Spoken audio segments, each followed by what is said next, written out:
Girls English medium lecture number 9। अब तक हम डायपोल की पोटेंशियल एनर्जी के बारे में डिस्कस कर चुके थे, है ना। एक न्यूमेरिकल बाकी था, मैंने आपको कहा था टेक्स्ट बुक का, तो वो सॉल्व कर देते हैं। 2.6 नंबर का क्वेश्चन है, चलिए सॉल्व कर देते हैं। उसके बाद हम कैपेसिटर पे चले जाते हैं। चलिए क्वेश्चन सॉल्व कर देते हैं। आपका डेटा में फटाफट बता देता हूँ, है ना। आपको ऐसा कहा गया है कि molecule of a substance has a permanent electric dipole moment equal to 10⁻29 coulomb into metre. ठीक है, चलिए डेटा लिख देता हूँ। डायपोल मोमेंट गिवन है डेटा में आपको, P is equal to 10⁻⁻29 coulomb into metre. चलिए, तो डायपोल मोमेंट आपको डेटा में गिवन है। अब ऐसा कहा गया है कि वो जो है आपकी इलेक्ट्रिक फील्ड की डायरेक्शन में है और इलेक्ट्रिक फील्ड का मैग्नीट्यूड गिवन है डेटा में। तो E is equal to data में गिवन है आपको 10⁻6 वाट पर मीटर, है ना। यूनिट आप साथ में देखते जाना, तो आपको यूनिट तैयार हो जाएंगे साथ साथ में। और उसको कहा है कि अगर the direction of the field is suddenly change bye an angle 60 degree, है ना। तो सबसे पहले एंगल क्या था आपका, 0 डिग्री। 0 डिग्री से कहाँ लेकर चले गए, 60 डिग्री पर। तो आपको पूछा गया है estimate the heat release by the substance in the align it's dipole along the new direction of the field. ठीक है, तो आपको पूछा गया है कि हीट लॉस कितनी होगी, हीट एनर्जी कितनी रिलीज होगी। तो हीट एनर्जी कितनी रिलीज होगी, जितना वर्क डन करेंगे उतनी सारी हीट आपकी रिलीज हो जाएगी। तो आपको पता है कि जो हमने फॉर्मूला पढ़ा था पोटेंशियल एनर्जी का, U इज इक्वल टू क्या था आपका, PE cos θ1 माइनस cos θ। चलिए, तो P और E तो आपको डेटा में गिवन है। देखिए ध्यान से, इसमें एक चीज और है कि केमिस्ट्री का कुछ ऐड किया हुआ है कि क्वेश्चन में ध्यान से देखिए, जो पहली लाइन लिखी हुई है ना, एक चीज आपको ऐड करनी है, molecule of a substance as a permanent electric dipole moment, है ना। एक मॉलिक्यूल है कोई सब्सटेंस का, है ना। तो एक मॉलिक्यूल में आपको पता है कितने नंबर ऑफ एटम्स होते हैं, आपको पता है कितना होता है, एवोगैड्रो नंबर जितना, और एवोगैड्रो नंबर कितना है, 6 मल्टीप्लाई बाय 10⁻23। कुछ ऐसे एग्जैक्ट वैल्यू है, कुछ 6.023 मल्टीप्लाई बाय 10⁻23, ना। फिजिक्स में हम ऐसे लेते हैं, तो हमें तो क्या अभी रैंडमली क्या लेना है, 6 मल्टीप्लाई बाय 10⁻23। बुक में आपको ऐसा लिखा हुआ है। तो PE cos θ1 माइनस cos θ2। चलिए, तो P की वैल्यू आपको गिवन है। अब देखो ध्यान से, ये किसका है कि ओनली आपके एक एटम की है। तो अब एक मोल के बारे में डिस्कस करें तो हमें क्या करना पड़ेगा कि n से मल्टीप्लाई कर देना है, जो भी आंसर आएगा आपका, ना। तो 6 मल्टीप्लाई बाय 10⁻23 से आपको मल्टीप्लाई करना है। P की वैल्यू देखिए ध्यान से, 10⁻29 E की वैल्यू है आपकी मल्टीप्लाई बाय 10⁻6 डेटा में गिवन है। cos θ1 मतलब cos 0 minus cos 60 multiply by n लिखेंगे आप, तो n की वैल्यू 6 मल्टीप्लाई बाय 10⁻23, है ना। तो ये सारी जो आपका आंसर आएगा पोटेंशियल एनर्जी आप जितनी भी आएगी ना, चलिए सॉल्व कर देते हैं। देखिए ध्यान से, ये 29 और 6 मतलब कितना हो गया, -23। तो ये और +23 ये तो कैंसिल हो गए। ये हुआ आपका 6, यहाँ पर एक cos 0 1 और ये हुआ cos 60 1 आ गया ना। तो 1 - 1 आपको 6 मल्टीप्लाई बाय 1 आपको आंसर आ गया आपका 3 जूल। ठीक है, तो आंसर आ जाएगा यहाँ पर 3 जूल। नेक्स्ट क्वेश्चन, मतलब नेक्स्ट टॉपिक आपका स्टार्ट करते हैं। आपका ये डायपोल वाला टॉपिक खत्म हो गया ना। अब जो मेन टॉपिक आपका बचा हुआ है कैपेसिटर, अब लास्ट टॉपिक बचा हुआ है, तो कैपेसिटर के बारे में डिटेल में डिस्कस करते हैं।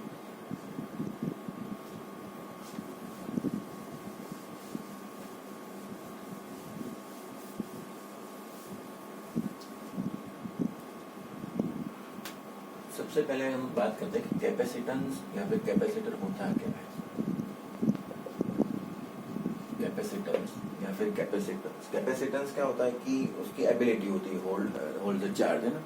किसी भी बॉडी का चार्ज अगर मान लो कि कितना होल्ड कर सकते हैं, उसी को कहा जाता है कैपेसिटेंस। और उसकी जो वैल्यू होती है, मतलब जो आपका मटेरियल है या फिर डिवाइस है, उसको कहा जाता है कैपेसिटर।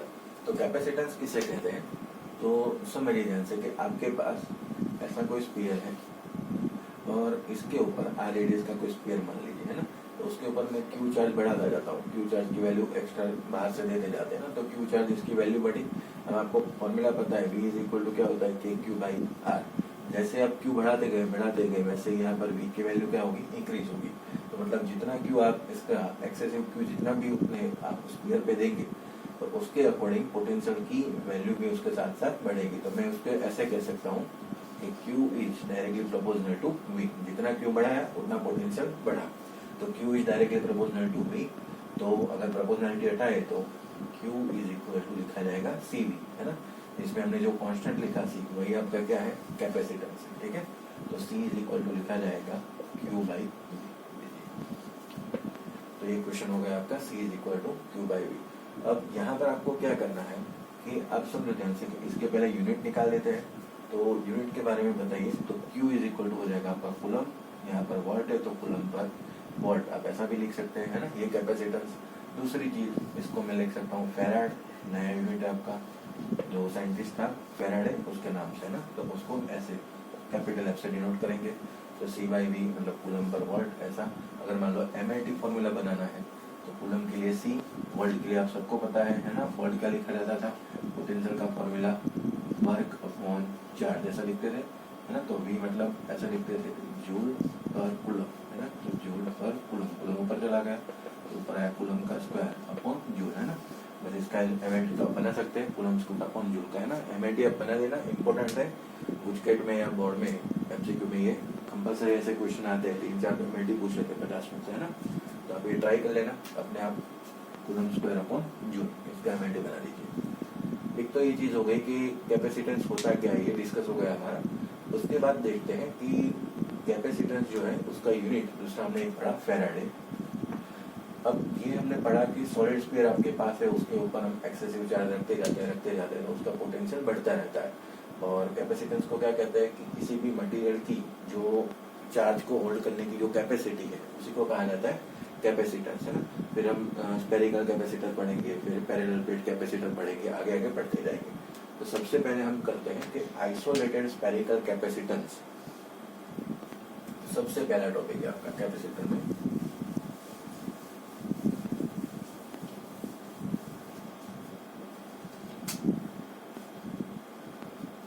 Isolated spherical capacitor. एक मान लो कि कोई स्फीयर है जिसकी रेडियस आपको गिवन है R रेडियस का स्फीयर है, जिसके ऊपर हम टोटल चार्ज लगा देते हैं Q, है ना। तो इसके ऊपर इसका कैपेसिटेंस कितना हो जाएगा। अब आपको पता है कि Q इज इक्वल टू क्या होता है CV, तो C इज इक्वल टू क्या लिखा जाएगा Q बाई V। और इसका पोटेंशियल मुझे पता है, इसका पोटेंशियल क्या होता है कि Q बाई R, है ना। टोटल चार्ज Q है। अब Q को क्या करते हैं कि आप जैसे ही कंडक्टर है तो कंडक्टिंग मटेरियल पर जितने भी चार्ज है उसको हम क्या करते हैं कि उसको हम सेंटर पर मान सकते हैं। पूरी बॉडी का चार्ज सेंटर पर कॉन्सेंट्रेटेड हुआ होता है, तो हम इसको सेंटर पे मान सकते हैं। तो उसका पोटेंशियल हो गया आपका KQ बाई R। तो यहाँ पर लिख दीजिए C is equal to Q divide by V को क्या लिखेंगे KQ बाई R, है ना। तो Q से Q कैंसिल हो गया, ऊपर R आ गया, नीचे K।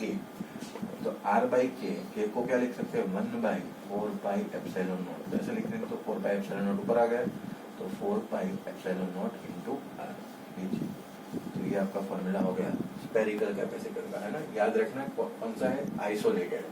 तो आइसोलेटेड स्पेरिकल कैपेसिटर का formula C is equal to 4 pi epsilon naught R, मतलब जितनी रेडियस ज्यादा उतना कैपेसिटेंस आपका ज्यादा, है ना। तो जितना कैपेसिटेंस बढ़ाना है आपको क्या करनी पड़ेगी, रेडियस बढ़ानी पड़ेगी। तो अब हम कैलकुलेट करते हैं कि अगर मान लो कि मुझे 1 फेराडे कैपेसिटेंस चाहिए तो 1 फेराडे के लिए इतनी रेडियस रिक्वायर्ड है। चलिए तो स्टार्ट करते हैं, नॉर्मल सी चीज देखते हैं कि 1 फेराडे कैपेसिटेंस चाहिए मुझे, C की वैल्यू 1 फेराडे चाहिए, तो 1 फेराडे चाहिए, इसलिए मुझे रेडियस कितनी चाहिए। तो R का इक्वेशन यहाँ से लिखेंगे, हमारे पास फॉर्मूला है C is equal to 4 pi epsilon naught into R। So R is equal to 1 by 4 pi epsilon naught into C। 1 by 4 pi epsilon naught है क्या K की वैल्यू क्या है 9 मल्टीप्लाई बाई 10⁻⁹ और C क्या चाहिए मुझे 1 फेराडे। तो R की वैल्यू आपकी कितनी आ गई 9 multiply by 10⁻⁹ metre.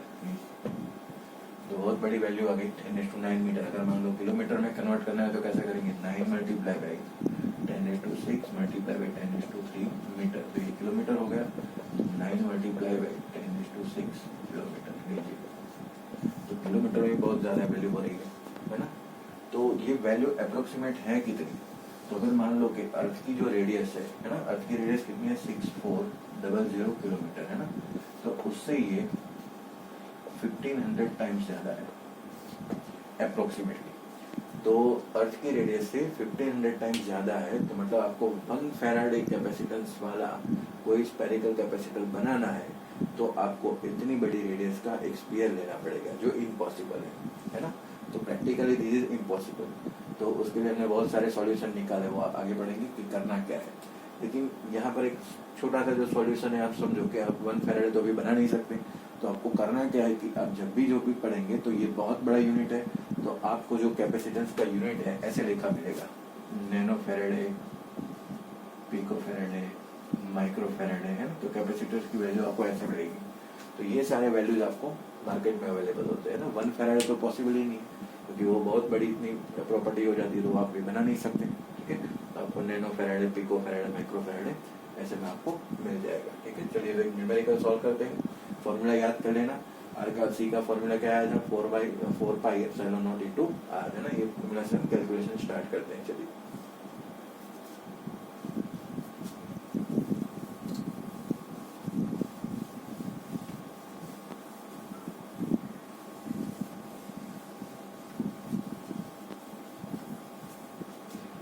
Question short में लिख देता हूँ। एक्स्ट्रा समय ये सारे अभी जैसे बुक के समय आएंगे तो मैं आपको बता दूंगा।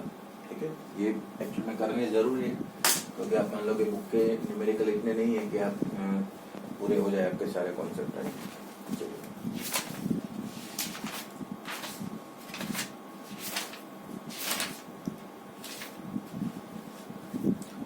क्वेश्चन ऐसे पढ़ देता हूँ मैं, वैल्यू लिख दूंगा यहाँ पर। An isolated sphere has a capacitance 50 picofarad है।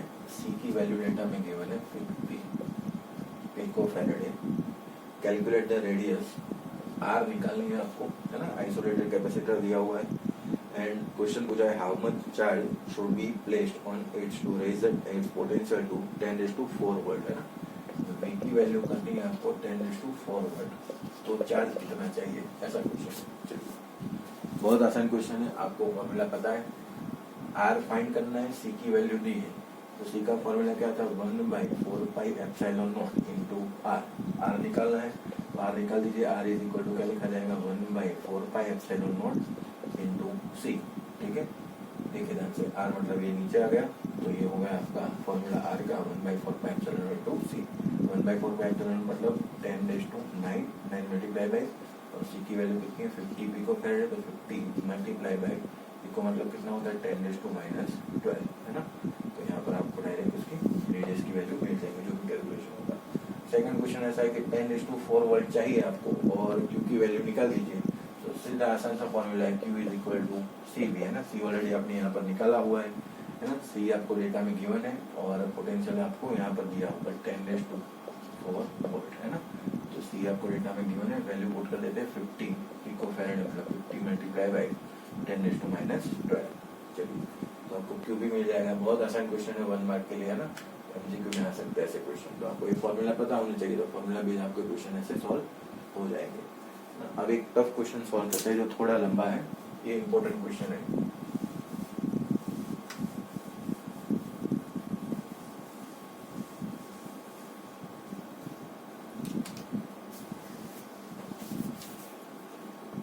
क्वेश्चन ऐसा है कि 27 spherical drops of a radius 3 mm, है ना। 3 mm रेडियस का एक स्फेयर है, इसकी रेडियस से ले लेंगे डेटा पूरा, एक्स्ट्रा सम फिर से। 3 mm रेडियस का एक स्फीयर ड्रॉप है आपका spherical, it's carrying a charge 10⁻⁻12 coulomb, है ना। इसके ऊपर जो चार्ज है आपका 10⁻⁻12 coulomb, combine to form a single drop, है ना। ऐसे 27 मिला दिए, और उसने एक बड़ा सा आपका एक बना दिया है drop, and find the capacitance and the potential of a bigger drop, है ना। कैपेसिटेंस निकालना है और पोटेंशियल, दो चीजें निकालने पूछी हुई है ना। चलिए, तो आप सॉल्व करना स्टार्ट करते हैं। देखिए ध्यान से, एक के ऊपर कितना चार्ज है 10⁻⁻12 कूलम, है ना। तो ऐसे जैसे 27 में निकालेंगे, तो 27 से मल्टीप्लाई कर देंगे। यहाँ पर देखिए, इसकी रेडियस कितनी है, यहाँ पर डेटा में 3 mm, और 27 ऐसे मिलाने के बाद आपका एक कोई नया ड्रॉप बन रहा है, जिसकी रेडियस मुझे पता नहीं, तो उसकी रेडियस से और इसकी रेडियस का रिलेशन निकालते हैं। तो देखो ध्यान से, ऐसे आप 27 मिला लो, तो जैसे 27 मिलाओगे, तो उसका वॉल्यूम और ये एक ड्रॉप का वॉल्यूम, दोनों का वॉल्यूम क्या हो जाएगा, सेम हो जाएगा। अगर मान लो कि इसकी रेडियस में स्मॉल आर मान लो, और ये बड़ा जो आपका ड्रॉप बन रहा है उसकी रेडियस में कैपिटल आर मान लेता हूँ। तो कैसे सॉल्व करेंगे, इन दोनों का वॉल्यूम सेम हो जाएगा है ना। तो अगर मान लो इसका वॉल्यूम लिखना है तो हमें पता है 4/3 पाई आर क्यूब, और उसका वॉल्यूम मतलब 27 से मल्टीप्लाई करना पड़ेगा। ये टोटल नंबर ऑफ ड्रॉप्स आते कितने हैं 27 multiply by 4/3 pi R cube है ना, स्मॉल आर इसकी रेडियस गिवन है। चलिए 4 ये कैंसर, तो आपका आंसर आ जाएगा R cube is equal to 27 R cube है ना।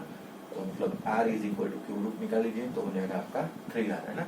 तो इसका मतलब बड़ा जो आपका ड्रॉप बन रहा है उसकी रेडियस आ गई 3r। तो 3 मल्टीप्लाई बाई स्मॉल आर की वैल्यू कितनी है 3 mm, तो 3 मल्टीप्लाई बाई 10⁻⁻3, तो ये हो गया 9 मल्टीप्लाई बाई 10⁻⁻3। लीजिए बड़ा जो स्फीयर बन रहा है उसकी रेडियस मिल गई। अब क्या पूछा था उसने, कैपेसिटेंस पूछा है। तो कैपेसिटेंस मुझे पता है 4 pi epsilon naught into r, 1/4 पाई। इसको मैं ऐसे लिख सकता हूँ 1 डिवाइड बाई ऐसे लिख सकते हैं ना 4 पाई एप्सिलॉन नॉट। अगर उल्टी वैल्यू कर देंगे, डायरेक्ट कर देता हूँ ना सॉल्व करना, तो 1 divide by 9 multiply by 10⁻9 multiply by R radius कितनी है 9 मल्टीप्लाई बाई 10⁻3 है ना। चलिए एक बार इलेबोरेट कर देते हैं इसको कि कैसे लिख रहे हैं ना, डायरेक्ट नहीं लिखते।